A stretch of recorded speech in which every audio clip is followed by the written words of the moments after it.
जय जिनेन्द्र। द्वादश वर्षीय श्रवण संस्कृति स्वाध्याय पाठ्यक्रम के अंतर्गत प्रथम वर्षीय पाठ्यक्रम में मैं आप सभी महानुभावों का हार्दिक अभिनंदन और स्वागत करता हूं। हम सब अभी प्रथम वर्षीय पाठ्यक्रम के अंतर्गत श्रवण संस्कृति सिद्धांत प्रवेशिका भाग 3 का यहाँ पर स्वाध्याय कर रहे हैं, जिसमें खंड ब के पाठ हम यहाँ पर पढ़ रहे हैं, जिसमें आज हम श्रुत पंचमी पर्व की कथा पढ़ेंगे, उसके बारे में समझेंगे। यह पर्व कब से, क्यों और कैसे मनाया जाना चाहिए, इन सभी बातों को विस्तार से समझते हैं। तो आइए देखते हैं श्रुत पंचमी पर्व की कथा। प्रतिवर्ष ज्येष्ठ शुक्ला पंचमी के दिन जैन समाज में श्रुत पंचमी पर्व मनाया जाता है। इस पर्व को मनाने के पीछे एक इतिहास है, जो कि इस प्रकार से है। वीर निर्वाण संवत 614 में आचार्य धरसेन काठियावाड़ स्थित गिरिनगर, जिसको आज हम गिरनार पर्वत कहते हैं, उसकी चंद्र गुफा में रहते थे।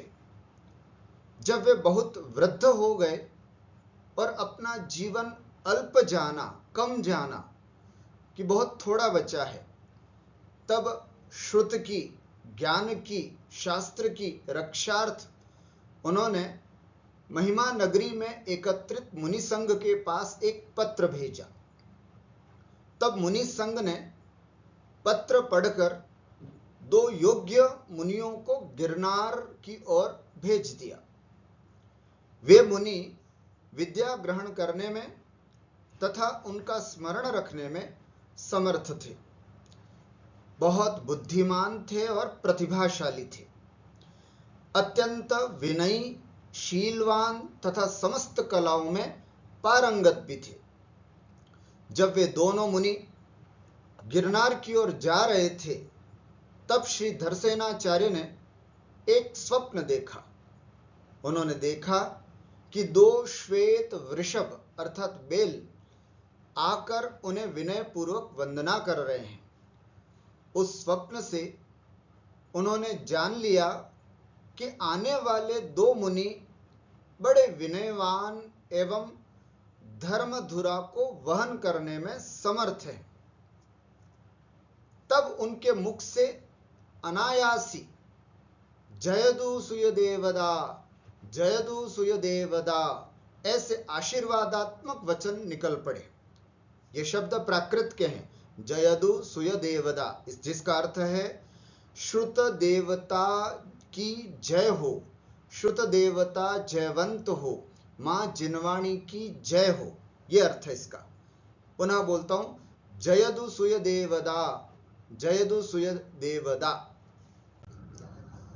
दूसरे दिन दोनों मुनियों ने आकर सर्वप्रथम विनय पूर्वक आचार्य चरणों की वंदना की। 2 दिन तक श्री धरसेनाचार्य ने उनकी परीक्षा की। परीक्षा के बाद उन्होंने एक मुनि को 1 अक्षर न्यून अर्थात कम वाला और दूसरे मुनि को 1 अक्षर अधिक वाला विद्या मंत्र देकर 2 उपवास सहित उस मंत्र को साधने को कहा। ये दोनों मुनिराज गुरु के द्वारा दिए गए विद्या मंत्र को लेकर उनकी आज्ञा से नेमिनाथ तीर्थंकर की सिद्ध भूमि पर जाकर, गिरनार जी पर्वत पर जाकर नियम पूर्वक अपनी अपनी विद्या को सिद्ध करने लगे। जब उनकी विद्या सिद्ध हो गई, तब वहां पर उनके सामने 2 देवियां प्रकट हुई। उनमें से एक देवी की एक ही आंख थी और दूसरी देवी के दांत बड़े बड़े थे। एक देवी कानी देवी थी, मतलब एक आंख कम थी, और दूसरी देवी के दांत एक्स्ट्रा बड़े थे, बड़े बड़े थे। देवियों को देखते ही मुनियों ने समझ लिया कि निश्चित ही मंत्र में कोई त्रुटि है, और त्रुटि को गलती है, त्रुटि माने गलती है, और उस त्रुटि अर्थात गलती को शुद्ध कर उन्होंने पुनः विद्या मंत्र की सिद्धि करना प्रारंभ कर दिया, जिसके फलस्वरूप देवियां अपने यथार्थ स्वरूप में प्रकट हुई। फिर देवियों का स्वरूप जो हुआ वो बिल्कुल सुंदर रूप में प्रकट हुई तथा बोली, हे नाथ, आज्ञा दीजिए, हम आपका क्या कार्य कर सकते हैं। तब दोनों मुनियों ने कहा, देवियों, हमारा कुछ भी कार्य नहीं है, हमने तो केवल गुरुदेव की आज्ञा से ही विद्या मंत्र की आराधना की है। यह सुनकर वे दोनों देवियां अपने स्थान पर चली गई। दोनों मुनियों की योग्यता को गुरु ने जान लिया कि सिद्धांत का अध्ययन करने के लिए ये बड़े योग्य पात्र हैं। तब आचार्य श्री ने उन्हें सिद्धांत का खूब अच्छे से अध्ययन स्वाध्याय कराया। वह अध्ययन, उनकी पढ़ाई आषाढ़ शुक्ला एकादशी को पूर्ण हुआ, अर्थात उनकी पढ़ाई पूरी आषाढ़ शुक्ला एकादशी को पूरी हुई। उस दिन देवों ने उन दोनों मुनियों की पूजा की। देवताओं ने आकर के उनकी पूजा और आराधना की और साथ ही एक मुनिराज के दांतों की विषमता को दूर कर उनके दांत कुंद पुष्प के समान सुंदर करके उनका नाम पुष्पदंत नामकरण किया। पुष्पदंत, पुष्प के समान जिनके दंत है सुंदर। कौन से पुष्प? कुंद पुष्प। कुंद पुष्प सफेद पुष्प होता है।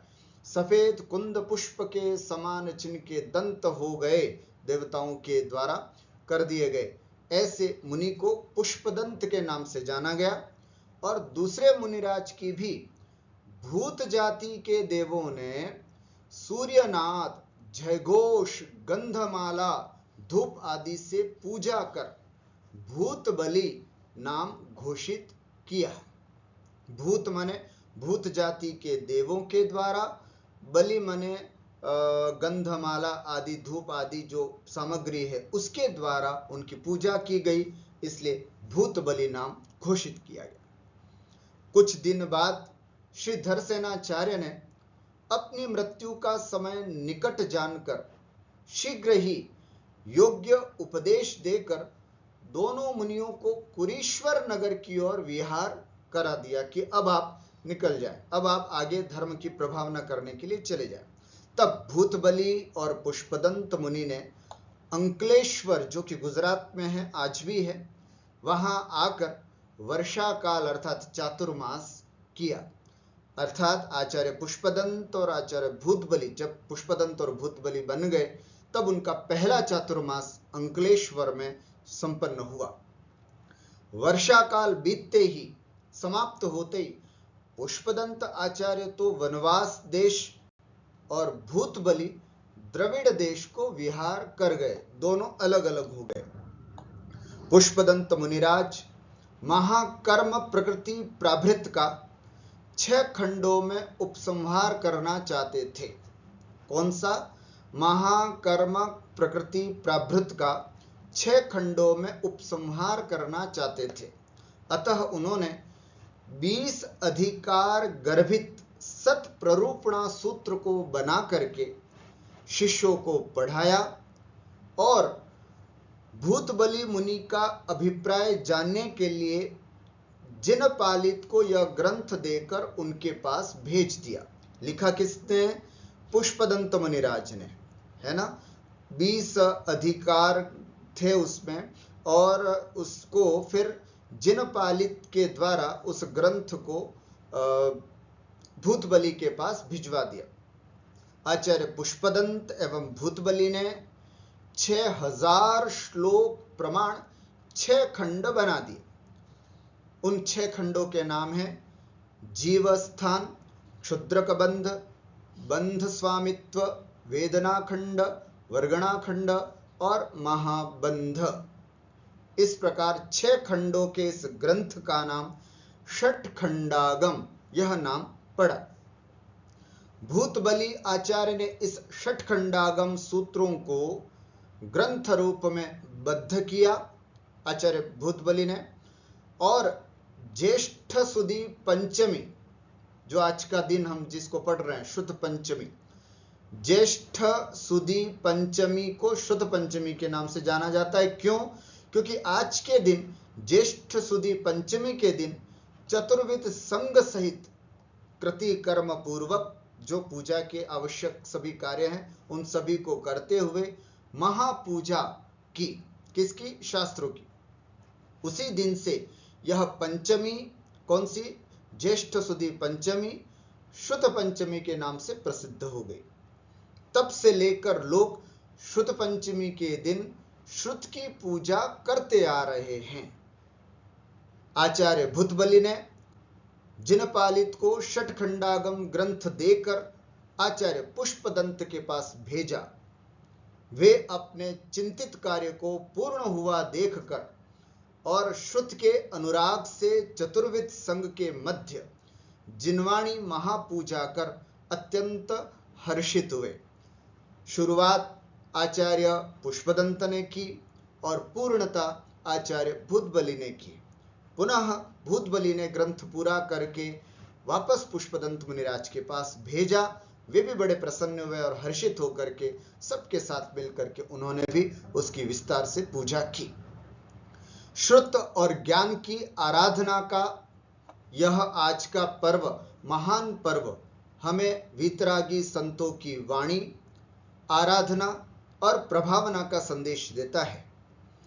इस दिन हमें क्या करना चाहिए उसके लिए कहा जाता है, इस दिन श्री धवल महाधवलादि ग्रंथों को विराजमान कर महामहोत्सव के साथ उनकी पूजा करनी चाहिए। शुद्ध पूजा के साथ सिद्ध भक्ति और शांति भक्ति का भी इस दिन पाठ करना चाहिए। शास्त्रों की देखभाल, अर्थात हमारे अपने मंदिर में, चित्यालय में जितने भी शास्त्र हैं, है ना, अलमारी में, कबाट में या जहाँ रखा है, उन सबको खूब अच्छी तरह से बाहर निकाल करके उनके जिल्द आदि बनवाना चाहिए। शास्त्र भंडारों की अच्छी तरह से सफाई करनी चाहिए और जो कटे फिटे हैं उनके बहुत अच्छी तरह से व्यवस्थित कर देना चाहिए। इस तरह शास्त्रों की विनय पूर्वक उन शास्त्रों की देख संभाल करनी चाहिए। स्पेशल शास्त्रों की रक्षा, सुरक्षा और संरक्षण करने के लिए यह विशेष पर्व आता है। हम मंदिरों में इस दिन इन सभी कार्यों को करें और फिर इस शुद्ध पंचमी पर्व को बड़े ठाट के साथ मनाएं। इसी मंगल भावना के साथ कि यदि आज हम श्रुत की सेवा करेंगे, यदि आज हम श्रुत की, शास्त्र की, जिनवाणी की आराधना करेंगे, तो निश्चित रूप से एक न एक दिन हम भी ग्वाले, जिस तरह ग्वाला ने कुंद कुंद की पदवी को प्राप्त किया, उसी तरह हम भी आगे जाकर के एक अच्छे ज्ञानी बने और शुद्ध केवली बने और केवल ज्ञान को प्राप्त करें। इसी मंगलमय भावना के साथ मैं अपनी बात को विराम देता हूं। बोलिए द्वादशांग चिनवाणी माता की जय।